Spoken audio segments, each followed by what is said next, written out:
Okay, here we go.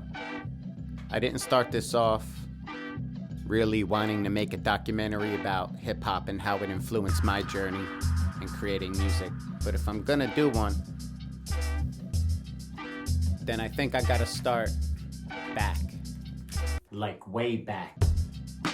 Back to a time called the 1980s. It was way different back then. I was just a little kid. I liked wrestling, football.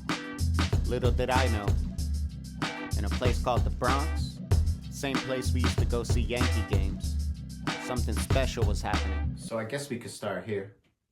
That's my twin sister. And it takes us to about the late 80s. And I felt like I had to reach out to her because she could fill in a lot of the blanks that I just don't remember. She could remember all that stuff.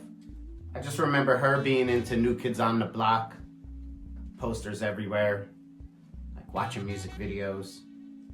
And my brother, older, so he had like more adult music like Guns N' Roses. I remember listening to Lies. I would see things like this. Look at this. Think about an 8-year-old seeing this. The most rock star shit ever. I guess my mom was right. I was too young to understand.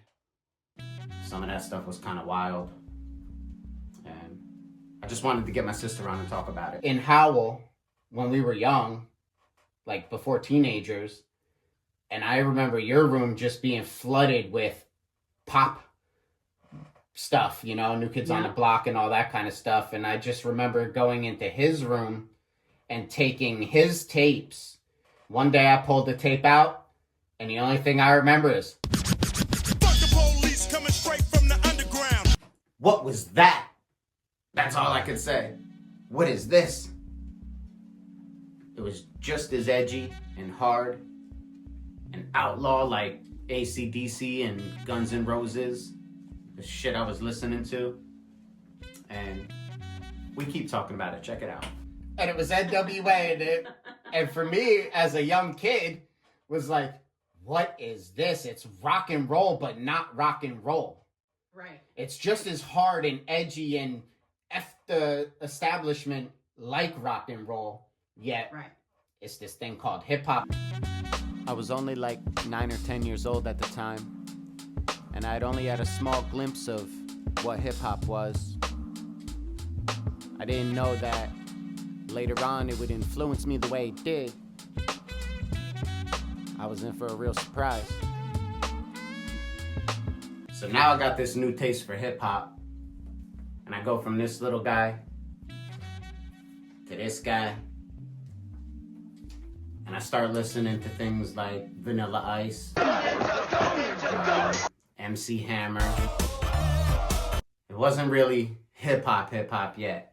I didn't know about Redman yet. I didn't know about, you know, Black Moon. I didn't know about any of that stuff. I didn't even know about Grandmaster Flash. I didn't know about anything. I knew nothing. All I knew was I had a glimpse of this group called NWA. I don't even know what NWA meant at that time. And then it was gone. But I still didn't understand the music. Not for a little while, anyway. So around this time, early 90s, we're getting ready. We're probably packing. All right. So I got my Walkman. I got my Milli Vanilli tape. I guess I was ready to go. When I started this documentary, it was me just looking at old pictures that I found because Maddie gave me a photo album to finally put my pictures in.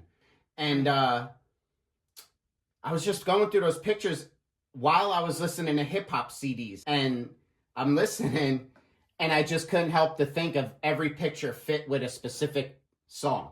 For me, it's hip hop, but every picture fit with a specific song. And that's what kind of sent me down this journey, you know? It would still be a couple years before hip hop would really influence me. So I wanted to find out some of her later influences. I remember sitting in front of the radio listening to Eminem, trying to write down the lyrics so I could memorize them. Sometimes not even getting them correct with what the words were, but I remember I would play it, stop it, write down what I heard. We talked a little longer about influences and like where my love of 80s synthwave and 80s pop, like female artists, Madonna, Cyndi Lauper, things like that, where that all came from, you know, being raised by my mom and having a twin sister. She listened to a lot of Madonna and she loved Whitney Houston, so I guess that's it. I got to speak to my sister. She really filled in a lot of blanks for me. We're not quite there yet. I've got a little taste for hip hop, NWA, Vanilla Ice. Pretty far apart, but you know, a little bit of a taste for hip hop. I'm back into my rock alternative phase, you know. But right around the corner, that was all about to change. Because we were about to move to Pine Tree.